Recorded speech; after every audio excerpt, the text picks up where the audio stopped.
Hello everyone, welcome to my newer general awareness series guys. This is the part 5 and student those who are preparing for the CLAT exam, ये series काफी beneficial होगा. Continue आप follow करते रहो. ये 5th part है. इसके पहले का भी 1 2 3 वो सारे पार्ट में बेसिकली मैं क्या करता हूँ, डिस्कस करता हूँ as per the current affairs, article based current affairs. It means जो भी करंट अफेयर्स चल रहा है उसमें प्रीवियस वीक से मैं 2 to 3 न्यूज लेता हूँ एंड उस न्यूज के बेसिस पे as per the CLAT pattern किस टाइप से क्वेश्चन फॉर्म हो सकता है वो मैं पूरा यहाँ पे डिस्कस करता हूँ. तो कंटिन्यू अगर से आप ये सीरीज फॉलो करते रहोगे तो एक बहुत ही ऑर्गेनाइज्ड वे में आपका current affairs specially for the CLAT exam का जो पैटर्न है उस पैटर्न के बेस पे आपका इंप्रूव हो जाएगा एंड आपकी अंडरस्टैंडिंग इंक्रीज हो जाएगी कि किस बेस पे आर्टिकल एंड जो क्लैट में passage based current affairs form होता है एंड उस पर्टिकुलर न्यूज उस पर्टिकुलर आर्टिकल पे कैसे क्वेश्चन फॉर्म होते हैं. तो बेसिकली उसी का हम प्रैक्टिस करते हैं. तो इस चैनल को सब्सक्राइब कर लो, कंटिन्यू इस सीरीज को फॉलो करते रहो guys. This is a very highly you will get the benefit of this series and जिन्होंने अभी तक प्रिपरेशन स्टार्ट नहीं किया है so they can start their preparation and here you can join us for the live class के लिए join कर सकते हो. एक क्लासरूम प्रोग्राम के लिए ज्वाइन कर सकते हो जहां पे काफी आपको वेल ऑर्गेनाइज्ड वे में स्टडी मटेरियल मिलता है आपके प्रिपरेशन के लिए and for your preparation everything, topic wise test, mock test and doubt classes, mentorship, everything is there. तो अगर से आप मुंबई बेस हो and nearby these location belong करते हो, Dadar, Borivali, Vasai and Thane, so you can call on these number. Otherwise if you are looking for online so 8828581455 पे call कर सकते हो और you can visit our website. Okay, now come to the news part. तो यहाँ पे देखो एक इंपॉर्टेंट न्यूज है जो मैंने पीआईबी प्रेस इंफॉर्मेशन ब्यूरो से लिया है. काफी इंपॉर्टेंट है रिसेंटली और it is based on 5th anniversary of the world environment day, government whole conference on consumer centric approach. तो देखो काफी इंपॉर्टेंट है. एक तो इंपॉर्टेंट डे सेक्शन में जो 5th June observe as a environment day observe होता है उसी पे यहाँ पे गवर्नमेंट ने एक इनिशिएटिव लिया है ई कुकिंग ट्रांजिशन को लेकर के. तो कहीं ना कहीं रिन्यूएबल एनर्जी के फील्ड में जो ये न्यूज है, ये आर्टिकल्स है, ये पूरा डिस्कस करता है इसके बारे में. अब देखो ये इस पे किस टाइप के क्वेश्चन फॉर्म हो सकते हैं और ऐसे ही न्यूज एग्जाम्स में आते हैं जो कि आपका पूरा कंप्लीट एरिया चेक करते हैं कि आप करंट अफेयर्स से कितना अपडेट हो, गवर्नमेंट स्कीम से कितना अपडेट हो, इन्वायरमेंट रिलेटेड या फिर जो जनरल साइंस रिलेटेड क्वेश्चन होता है, स्टैटिक जीके का पार्ट, अगर इस आर्टिकल से रिलेट करके मैं बात करूं तो वो सारे एंटायर 4-5 क्वेश्चन आपका एग्जामिनर चेक करता है. तो इसी पैसेज को हम यहाँ पे डिस्कस करेंगे. पहले देख लेते हैं कि इस पूरे आर्टिकल में जो इंपॉर्टेंट मैसेज है वो क्या है. So how can we accelerate the development of energy efficient, clean, affordable e cooking solution. तो देखो यहाँ पे e cooking solution renewable energy के फील्ड में बात हो रही है. जो यहाँ पे मिनिस्ट्री ऑफ रिन्यूएबल एनर्जी के जो मिनिस्टर है वो बात कर रहे हैं. India on Environment Day today, a conference organized in New Delhi by the Bureau of Energy Efficiency, Ministry of Power, Government of India in collaboration with the CLASP sought to find the new answer to this question. The conference on consumer centric approach for e-cooking transition. So एक new approach को यहाँ पे introduce किया जा रहा है. Brought together institutional consumer research group, policy maker, think tanks and manufacturer in discussion on strategy for the transition to electric cooking. So एक renewable energy के फील्ड में इलेक्ट्रिक कुकिंग से रिलेट करके बात हो रही है. इन्वायरमेंट डे का जो दिन है उस दिन पे ये मैसेज बेसिकली आया हुआ है. सो अब देखो environment day and renewable energy दोनों को कैसे कनेक्ट हो रहा है. Delivering the special address, additional secretary minister of power Ajay Tyagi said that e-cooking is going to be an environment friendly habit for all Indians in the time to come. Some people take it very lightly, but e-cooking has many dimensions for families in urban and rural area. Given our large population, a change in our behavior can have the biggest impact on the planet. अब देखो ये message basically कहीं ना कहीं mission life से connect हो जाता है जो मोदी जी ने स्टार्ट किया था गुजरात केवड़िया डिस्ट्रिक्ट से. बेसिकली कहीं ना कहीं individual mission life is what, mission life it's related to lifestyle for environment. It means हमारी डे टू डे जो एक्टिविटीज होनी चाहिए वो इन्वायरमेंट फ्रेंडली होनी चाहिए. तो कहीं ना कहीं इसमें जो ये ई कुकिंग इलेक्ट्रिक जो बात हो रही है ई कुकिंग की, इलेक्ट्रिक कुकिंग की, ये कहीं ना कहीं इन्वायरमेंट फ्रेंडली हो सकता है because cooking is a part of our daily routine. ठीक है, तो ये इस वे में कनेक्ट हो रहा है और देखो यहाँ पे भी इसको कनेक्ट किया जा रहा है. Speaker speaking about the mission life launched by Prime Minister at the 26th UN Climate Change Conference on the parties in Glasgow, in 2021, the additional secretary said that India has emerged as a leader in energy transition. We are going to achieve the renewable energy target much earlier than the timeline we announced. This is the evident from our achievement of nationally determined contribution 9 years ahead of the target and our renewable energy target. So basically देखो इस passage में environment day के association पे ये message pass हुआ, press information bureau का ये articles है, यहाँ पे जो रिन्यूएबल एनर्जी से रिलेट करके बात हो रही है, एक न्यू वर्ड ई कुकिंग को यहाँ पे इंट्रोड्यूस किया गया है एंड मिशन लाइफ इससे कनेक्टेड है। तो काफी चीजें यहाँ पे कनेक्ट हो जाते हैं गवर्नमेंट से रिलेट करके, साइंस एंड इन्वायरमेंट से रिलेट करके। सो अब देखो एग्जामिनर इस पे क्वेश्चन किस तरह से आपसे पूछ सकता है। Basically the United Nation assembly establish world environment day on. So आपसे इन्वायरमेंट डे नहीं पूछ रहा है कि विच डे वी ऑब्जर्व, थोड़ा सा क्वेश्चन को एक लेवल डिफिकल्ट बना दिया गया है यहाँ पे। सो कभी इसको स्टार्ट किया गया था, व्हेन इट वाज एस्टैब्लिश। तो कहीं ना कहीं आपको इन्वायरमेंट डे से रिलेट करके कंप्लीट अंडरस्टैंडिंग होनी चाहिए। ऐसा नहीं है कि इन्वायरमेंट डे 5 जून को ऑब्जर्व करते हैं और this is the theme for this year, ऐसा नहीं है। तो complete information when you will read the article properly, current affairs को जब ये अच्छे से अपडेट करोगे तो ये इन्फॉर्मेशन भी आपका अपडेट होगा, अदरवाइज ये आपके लिए क्वेश्चन थोड़ा सा डिफिकल्ट हो सकता है। तो इसका करेक्ट आंसर हो जाएगा 5 जून 1972 को observe it was establish and every year 5 June को ऑब्जर्व होता है जो अपना environment day, world environment day. Okay, next question जो फॉर्म हो सकता है करंट अफेयर से रिलेट करके, the theme 2023 will focus on the solution to the plastic pollution under the campaign. जो इसका थीम है 2023 के लिए, what is the theme for the 2023? So beat plastic pollution, breathe life, climate change, environment. So what is the theme for this year? So correct answer जो कि आपको current affair से update करना है, बीट प्लास्टिक, जो इस way में form हो सकता है। नेक्स्ट क्वेश्चन जो यहाँ पे इस तरह से कुछ फॉर्म हो सकता है, which one of the following fuel causes minimum environmental pollution? Very very important, ये भी कहीं ना कहीं इंडिया इस चीज को लेकर के कंसर्न है। सो किसमें सबसे कम पॉल्यूशन होता है? Diesel, petrol, hydrogen, coal. So hope so you people are aware and काफी इंडिया इस पे हाइड्रोजन मिशन भी इंडिया ने स्टार्ट किया है, हाइड्रोजन नेशनल हाइड्रोजन मिशन। तो ये क्वेश्चन आपको थोड़ा सा सिंपल मॉडरेट लेवल का क्वेश्चन हो सकता है, अगर थोड़ा बहुत भी आप अवेयर हो तो आप इजीली मार्क कर लोगे। Then which of the following is the conventional way of generating the electrical energy? देखो ये साइंस का क्वेश्चन है, कहीं ना कहीं इन्वायरमेंट से रिलेट करके साइंस का क्वेश्चन पूछ लिया। ये जो पूछ रहा है conventional way of generating the electrical energy, so tidal power, wind power, thermal power and solar power. It means जो कन्वेंशनल वे है इलेक्ट्रिसिटी जनरेट करने का, what is the way? So tidal power जो हाई टाइड आती है उससे, या wind power से, या थर्मल पावर, या सोलार पावर से। सो इसमें जो करेक्ट आंसर है thermal power. And here you can see renewable source, जो नॉन कन्वेंशनल एनर्जी है जिसमें कि रिन्यूएबल सोर्सेस आते हैं, वाटर है, विंड्स एनर्जी है, सोलार है, ये सब सारे आते हैं। एंड नॉन रिन्यूएबल में oil, coal, petroleum, natural gas, nuclear fuel, ये सब सारी चीजें आती हैं नॉन रिन्यूएबल या फिर कन्वेंशनल वे आप बोल सकते हो। तो देखो ये कहीं ना कहीं साइंस का एक आपके जनरल अंडरस्टैंडिंग का क्वेश्चन है, तो अगर आप इन सब चीजों से अवेयर हो तो इजीली मार्क कर लोगे, otherwise may be difficult for you. After that acid rain is mainly a mixture of, so ठीक है, एसिड रेन से भी जो जनरल साइंस का क्वेश्चन है ये इस तरह से पूछा जा सकता है एनवायरमेंट से रिलेट करके। तो sulphuric acid and nitric acid जिसका करेक्ट आंसर है, ये आपको पता होना चाहिए। नेक्स्ट यहाँ पे जो क्वेश्चन है सोर्स, इसको भी मैंने पीआईबी से लिया है, which is historical based passage, काफी इंपॉर्टेंट है, which is related to Mahatma Gandhi से रिलेट करके। देखो ये जो आपका है 6 जून का न्यूज है, 6 जून का न्यूज है, ये पीआईबी प्रेस इंफॉर्मेशन ब्यूरो के आर्टिकल से न्यूज में आया था।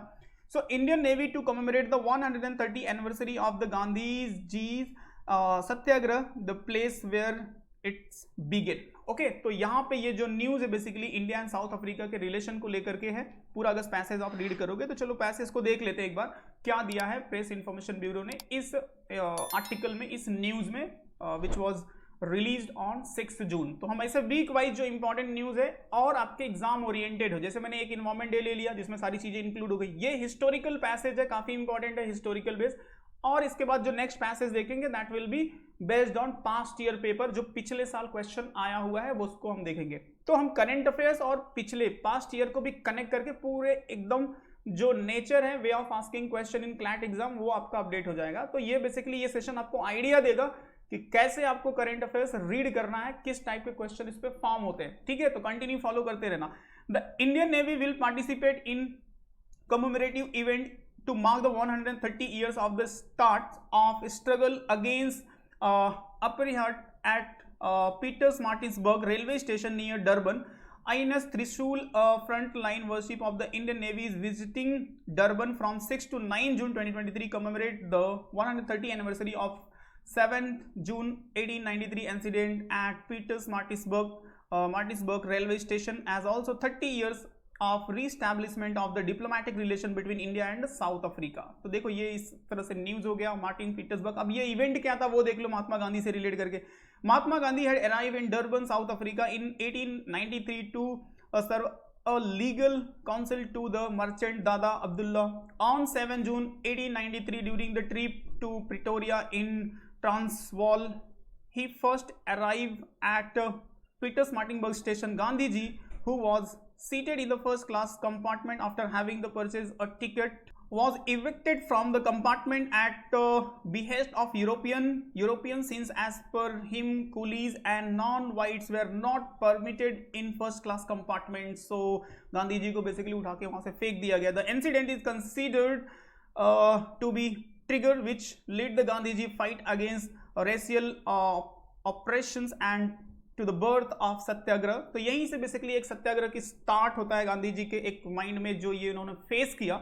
The story of Mahatma Gandhi ji travels at Pietermaritzburg railway station acquired another life on the April 25, 1997 when in a moving ceremony at Pietermaritzburg railway station, preceded by the Nelson Mandela, then president of South Africa. The freedom of Pietermaritzburg was conferred posthumously on the Mahatma Gandhi, gathered together to the right a century-old wrong. President Mandela recalled Gandhi's magnificent example of personal sacrifice and dedication in the face of operation. So basically यहाँ पे जो current relation है India and South Africa को उसको यहाँ पे explain किया गया. तो this is the current affairs part, this is the historical part and this is the important जो इंडिया एंड साउथ अफ्रीका का रिलेशन है उस पार्ट को ये सारे पैसेज अलग अलग पार्ट में शो करते हैं. अब देखो एग्जामिनर यहाँ से किस तरह से आपसे क्वेश्चन पूछ सकता है related to historical point of view, related to this event, इस न्यूज के पॉइंट ऑफ व्यू से. तो Gandhi ji return back to India in which year? Gandhi ji South Africa से कभी वापस आए, which is also very important event और उसको हम एक इंपॉर्टेंट डे के वे में सेलिब्रेट भी करते हैं. So correct answer is 1915. याद रखो हिस्ट्री का काफी इंपॉर्टेंट क्वेश्चन है. January 9, 1915 this day chosen as in 2023 to be observe as a Pravasi Bharatiya दिवस, जिसको हम NRI डे सेलिब्रेट करते हैं. नेक्स्ट इंपॉर्टेंट जो क्वेश्चन यहां से फॉर्म हो सकता है, which of the following books are written by Gandhi ji? इसमें से कौन सी बुक जो गांधी जी ने लिखी है? तो my experiments with truth, Hind Swaraj, Satyagraha in South Africa. So this is also very important question of the history and books and writer से question exam में आते हैं. सो what is the correct answer? All of the above, सारे के सारे गांधी जी ने लिखे. तो रिमेंबर कर लेना सारे बुक के name and these all are the written by Gandhi ji. Next question, Gandhi ji establish the Natal Indian Congress. So काफी इंपॉर्टेंट है इस इवेंट से रिलेट करके, गांधी जी के साउथ अफ्रीका के विजिट से रिलेट करके. तो ये क्वेश्चन फॉर्म हो सकता है. 1894 इज अ करेक्ट आंसर इसका होगा. Then Natal Congress was organized that aim to fight discrimination against the Indian in South Africa. So ये उसके लिए इन्होंने फॉर्म किया था basically. Which of the following was not set up by Gandhi ji in South Africa? तो South Africa के visit से ही रिलेट करके यहाँ पे देखो, यहाँ पे जो क्वेश्चन फॉर्म हो रहा है it's a historical question. Newspaper called Indian Opinion, the Natal Indian Congress, the Phoenix Ashram and the Indian League. So which one is not set up form by Gandhi ji in South Africa basically? So correct answer हो जाएगा the Indian League. The Phoenix settlement established by Gandhi ji near Durban 1904 was formally reopened on February 27, 2000. So these all are the details. Basically, the Indian League in 1875 with the object of, and it's formed by the Sisir Kumar Bose, started the Indian League in 1875 with the object of stimulating the sense of nationalism amongst the people. So basically ये details है. तो देखो ऐसे ही fact connect होते हैं जो article based current affairs चल रहा है उसका static part. In which South African unit had most of the India immigrants taken up abroad? So Johannesburg, Natal, Maritzburg, Durban. Okay, so what is the name of the city जहाँ most of the Indian थे? So Natal, the Indian African unit in which most of the Indian immigrants had taken up abroad. So basically ये 5 question जो इस article के base पे form हो सकता है करंट अफेयर्स का, वो मैंने यहाँ पे आपको शो किया, जो कि 6 जून का ही न्यूज है, जो कि प्रेस इंफॉर्मेशन ब्यूरो ने रिलीज किया। तो जब भी आप उस न्यूज को स्टडी करोगे ना, तो वो जो गांधी जी वाला इवेंट है, उस इवेंट, गांधी जी का कंट्रीब्यूशन इन साउथ अफ्रीका, और ये जो मैंने क्वेश्चंस आपको शो किया, ये सब सारे फैक्ट आपको पता होने चाहिए। तो guys this is the right way how you can study the current affairs. ऐसे ही चीजों को जब कनेक्ट करके स्टडी करोगे तो एग्जाम में इजीली आंसर कर पाओगे, कुछ भी आपका नहीं छूटेगा। देखो यहाँ पे एक पैसेज में लास्ट ईयर से डिस्कस कर रहा हूँ, ये लास्ट ईयर का जो क्वेश्चंस आया हुआ है, सोर्स इसका मैंने दिया पास्ट ईयर पेपर। सो ये पास्ट ईयर पेपर है, उसमें भी आप देखोगे तो पीआईबी का ये दिल्ली डेट 20 दिसंबर 2021 का ये न्यूज रहा है। सो सारे जो पैसेजेस है ना, ऐसे नहीं है कि ऐसे उठा लिए, एग्जाम में भी आया है, और जो न्यूज रहा है कहीं ना कहीं आर्टिकल बेस, वहां से इसको लिया गया है। सो देखो this passage is related to basically government scheme से रिलेट करके है। तो Nai Roshni scheme aim to empower and enhance the confidence in women by providing the knowledge, tools and techniques for leadership development of women belonging to notified minority communities. So basically this scheme is for what? Minority community के women के लिए. It is a training program to conduct for women belonging to minority community, covering area related to programs for women, health and hygiene, legal rights of women, financial literacy, digital literacy, Swachh Bharat Life, skill and advocacy for social and behavioral change. So basically about this नई Roshni scheme सारी चीजें बता दी गई, और specially for the women in minority community के लिए है। उसके बाद similarly Nai Manzil scheme aim to benefit the youth both men and women belonging to notified minority community who do not have formal school living certificate. It means those in the category of school dropout are educated in a community education institution like madrasas. So 30% of the beneficiary seats are remarked for girls, women candidate, and 5% of the beneficiary seats for person with the disability belonging to the minority community under the scheme. The scheme provide a combination of formal education class 8 to 10. These are the details. Basically enable the beneficiaries seek better employment and livelihood. This scheme is implemented through the selected project implementing agencies which are impaneled through an open transparent process by inviting the expression of interest for organization. So basically in this passage was what are the things are mentioned, government scheme, and this scheme is for whom and what is the benefit of this scheme. तो ये सारी चीजें यहाँ पे include कर दी गई related to this article, जो कि करंट अफेयर्स का पार्ट रहा है, पीआईबी का न्यूज है, आप देख सकते हो। अब देखो इस पे एग्जामिनर ने किस टाइप के क्वेश्चन दिए थे, because this passage is related to past year paper. देखो वहां पे पूछ रहा है how many communities have been notified as a minority community by the central government. तो बहुत ही सिंपल पॉलिटी का क्वेश्चन है। As per the constitution how many communities are under the minority community, as well as इस news के point of view से जो भी मेंशन रहा होगा उसमें वो आप देख सकते हो। बाय द वे ये पैसेज में नहीं दिया गया, वही एग्जामिनर चेक करना चाहता है। सो 3, 5, 6 and 8. So how many minority communities are there? So correct answer हो जाएगा 6 minority communities है। So following communities have been notified as a minority community by the government of India, Ministry of Minority Affairs: Muslim, Sikhs, Christians, Buddhists, Jain and Parsis. Okay तो यहाँ पे सारे details भी हैं, तो आप इस कंटेंट को डाउनलोड भी कर लेना, इसको अच्छे से रीड करना, इसमें जो क्वेश्चन है उसकी प्रैक्टिस करना, जो एडिशनल इन्फॉर्मेशन है उसको ट्राई करना अपडेट करने का, एज वेल एज इसी पैटर्न पे ट्राई करना गाइज आप अपने आप को अपडेट करने का with respect to general awareness section, जो आपका इंपॉर्टेंट सेक्शन है।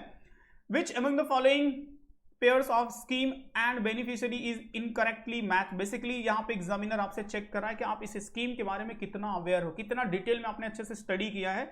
So Nai Roshni scheme women of minority community in age group 18 years to 65। अब ये सारे डिटेल्स है, इट मीन्स जो है वो माइनॉरिटी कम्युनिटी के लिए है, और इसमें एज ग्रुप क्या होना चाहिए, वो कौन सा करेक्ट है।